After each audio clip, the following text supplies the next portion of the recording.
कि तू लौहो कलम तक पहुँचा और मेरी मेराज है कि मैं तेरी कदम तक पहुँचा बलगल उला बिकमालिही সবাই পড়েন كشفت الدجى بجماله حسنت جميع خصاله صلوا عليه وآله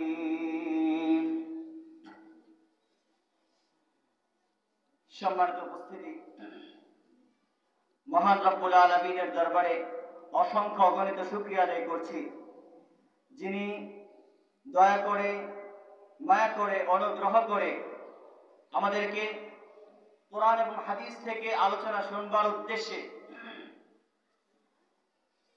তাফসীরুল কোরআন মাহফিলে উপস্থিত হওয়ার তৌফিক দান করেছেন।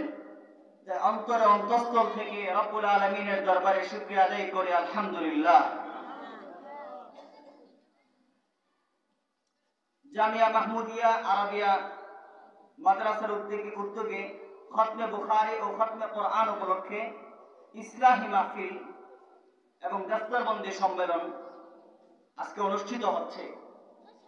আজকের মাহফিলের প্রধান আকর্ষণ যিনি আছেন, অত্র এলাকার মুরব্বী, শুধু অত্র এলাকা নয়, গোটা বাংলাদেশের সমস্ত উলামায়ে কেরাম, আলেম সমাজের যিনি নয়নমণি, আলেম সমাজের যিনি মাথার মুকুট, আমাদের এই এলাকার সবচেয়ে প্রবীণ এবং সবচেয়ে বড় প্রতিষ্ঠান জামিয়া ইসলামিয়া গাওয়ায়ের মাদ্রাসার শেখুল হাদিস এবং জামিয়া মাহমুদিয়া মাদ্রাসার ও শেখুল হাদিস হযরত মাওলানা মুফতি জাফর আহমদ সাহেব মুদ্দাজিল্লাহুল আলী, তিনি আজকের মাহফিলের প্রধান অতিথি হিসেবে আছেন। সবাই পড়েন আলহামদুলিল্লাহ। আমরা এত বড় একজন আলোচককে, এত বড় একজন আলেমকে আমাদের আজকের এই মাহফিলে পেয়ে আমরা আনন্দিত না বেজার? খুশি না বেজার? খুশি হইলে আরেকটু জোরে করে আলহামদুলিল্লাহ। আজকের এই মাহফিলে উপস্থিত হতে পেরে কে কে অন্তর থেকে খুশি, তারা আল্লাহকে হাতটা তুলে দেখান। আল্লাহ আমাদের হাতগুলোকে আপনি কবুল করে নেন।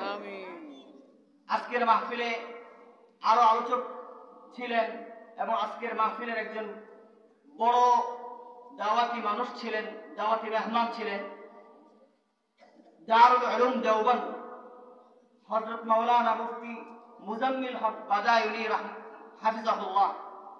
তিনি আজকে এই জামিয়া মাহমুদিয়া মাদ্রাসার খতমে বুখারী করেছেন। পড়েন আলহামদুলিল্লাহ। আজকের মাহফিলের আরো আলোচক হিসেবে আছেন নবীন ব্যক্তিত্ব, আমাদের বাংলাদেশের বর্তমান আলেম সমাজের কাছে যিনি নতুনভাবে গোটা আলেম সমাজের মধ্যে যিনি অনুপ্রেরণা সৃষ্টি করছেন, যিনি আগামীর গোটা দেশের রাহবার, সারা দেশে যিনি ইলমের রাহবারি করবেন, এমন একজন মহান ব্যক্তিত্ব আজকের মাহফিলের আলোচক হিসেবে আছেন। পড়েন আলহামদুলিল্লাহ। তিনি হলেন হযরত মাওলানা মুফতি